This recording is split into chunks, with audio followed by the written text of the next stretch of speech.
రాష్ట్ర వ్యాప్తంగా ఈ నెల 21 నుండి 10వ తరగతి పరీక్షలు మొదలు కానున్నాయి. పరీక్షలకు కావాల్సిన ఏర్పాట్లు, ఇతర సౌకర్యాలపై సిరికొండ మండల విద్యాధికారితో లోకల్ న్యూస్ సిరికొండ ప్రతినిధి ఆసిఫ్ మరిన్ని వివరాలు అందిస్తారు. ఓవచ్చు ఆసిఫ్. ఎస్ఎస్సి ఎగ్జామ్స్ రేపటి నుంచి ప్రారంభం కాబోతున్నాయి. సో అక్కడ రేపుడు ఏ విధంగా మనకు చేశారనేది సెంటర్ల దగ్గర మనతో పాటు మాట్లాడడానికి ఎంఈఓ రాములు సార్ ఉన్నారు. సార్ని అడిగి కొన్ని విషయాలు అయితే తెలుసుకుందాం. సార్ నమస్కారం. సార్ నమస్తే అండి. సార్ చెప్పండి, అసలు ఎస్ఎస్సి ఎగ్జామ్స్ ఎప్పటి నుంచి ప్రారంభం కాబోతున్నాయి, ఎప్పటి వరకు నిర్వహిస్తారు మీరు? సార్ ఎస్ఎస్సి ఎగ్జామ్స్ రేపు 21 నుంచి ఏప్రిల్ 4 వరకు జరగబోతున్నాయి సార్. ఏప్రిల్ 4కి కంప్లీట్ అవుతాయి. అయితే ఇప్పుడు ఈ 10వ తరగతి విద్యార్థులు ఎంతమంది ఈ ఇయర్ రాయబోతున్నారు? సార్ మన ఈ సిరికొండ మండలంలో 4 సెంటర్లు ఉన్నాయి. టోటల్ వచ్చేసి 569. అందులో బాలురు 280, 289 బాలికలు రాయబోతుంది సార్. అయితే ఇప్పుడు వేసవికాలం దృష్ట్యా పిల్లలకు అక్కడ ఎలాంటి ఇబ్బందులు కలగకుండా సెంటర్ల దగ్గర ఏ విధమైనటువంటి మీరు ఏర్పాట్లు అనేది చేశారు? సార్ పిల్లలకి ఎటువంటి ఆటంకాలు కానీ కష్టాలు రాకుండా మంచి మినరల్ వాటరు, తర్వాత ఎలక్ట్రిసిటీ వైపు చూస్తే ఫ్యాన్స్, ఇంకా వాళ్ళకి ఈజీగా వాష్రూమ్స్ కానివ్వండి, తర్వాత టాయిలెట్స్ కానివ్వండి ఏర్పాటు చేయడం జరిగింది. అక్కడ మొత్తం మీద పిల్లలు జాయిఫుల్గా ప్రశాంతంగా రాసేటటువంటి వాతావరణం ఏర్పాటు చేశాం సార్. అయితే ఎంతమంది ఎన్ని లెసన్లు మీరు ఏర్పాటు చేశారు 4 సెంటర్లకు? 4 సెంటర్లకి 33 మంది ఇన్విజిలేటర్లు డ్యూటీ నిర్వహించబోతున్నారు. దాంతోపాటు ఇంకా ఎక్కువ ఏదైనా అవసరపడ్డా మేము సప్లై చేస్తూ ఉంటాం సార్. అయితే ఎగ్జామ్ సెంటర్ దగ్గరికి పిల్లలు ఏ సమయం వరకు చేరుకోవాలి? పిల్లలు మొదటి రోజు 8:30కే చేరుకోవాలి. అయితే అక్కడ వాళ్ళ యొక్క నంబరింగ్ కానివ్వండి, తర్వాత వాళ్ళ యొక్క రూము సిట్టింగ్ అలాట్మెంట్ కానీ చూసుకుంటారు. ఒకటి ఏమి అంటే మొత్తం మీద 5 నిమిషాల ముందు వారికి ఛాన్స్ ఉంటుంది.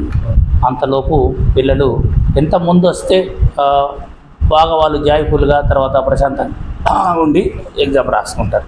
పిల్లలు హాల్ టికెట్తో పాటు ఇంకా ఏ వస్తువులు సెంటర్లోకి తీసుకుపోవాలి, అంటే ఏ వస్తువులు అలో చేస్తున్నారు? ఎస్, పిల్లలు ఈ ఎస్ఎస్సి ఎగ్జామ్ రాయగోరే పిల్లలకి వాళ్ళ యొక్క ప్యాడు, పెన్ను, తర్వాత రేజర్ ఇవన్నీ మెటీరియల్తో పాటు ఎలక్ట్రానిక్ ఏదైతే గాడ్జెట్స్ ఉంటాయో వాటిని పూర్తిగా నిషేధించాము. ఈ ఎగ్జామ్ పర్పస్కి రాయడానికి ఉన్నటువంటి మెటీరియల్ అలౌ చేస్తున్నాం. అయితే 10వ తరగతి పరీక్షలు అనగానే పిల్లలకు ఒక రకమైనటువంటి భయం, ఆందోళన అనేది ఉంటుంది. అయితే ఈ ఆందోళన, భయం అధిగమించడానికి మీరు ఏ విధమైనటువంటి సజెస్ట్ చేస్తారు పిల్లలకు?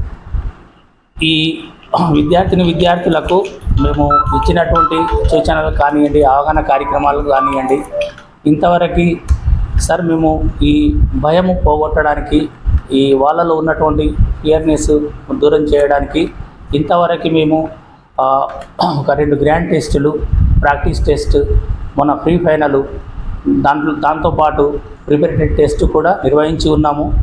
దాంతోపాటు ఆయా మండల్ లెవెల్లో ఒక విజయస్ఫూర్తి కార్యక్రమాన్ని కూడా ఏర్పాటు చేసుకున్నాము.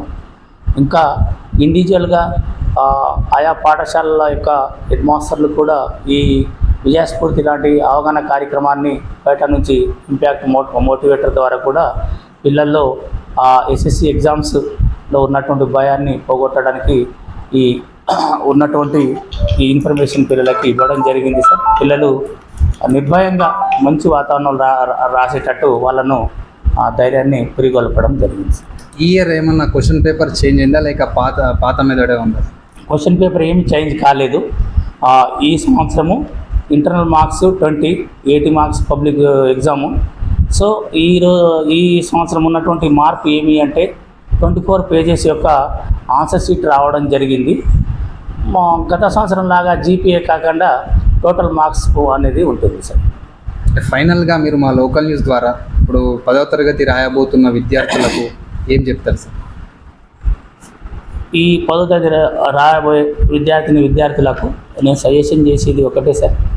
మంచిగా చదివి ఇప్పుడు దాకా ఉన్నటువంటి స్పెషల్ క్లాసెస్ కానివ్వండి, ప్రాక్టీస్ టెస్ట్ కానివ్వండి, ఇప్పుడు ఉన్నటువంటి వాళ్ళకు ఒక భయం అంటూ పోయింది. మేము ఒక రాస్తాము అనేటటువంటిది ఒక ధీమా వాళ్ళలో ఏర్పడింది. సో ప్రశాంత వాతావరణంలో వారు రాస్తారు, రాసి మంచి రిజల్ట్ను మన మండలంలో సాధిస్తారు.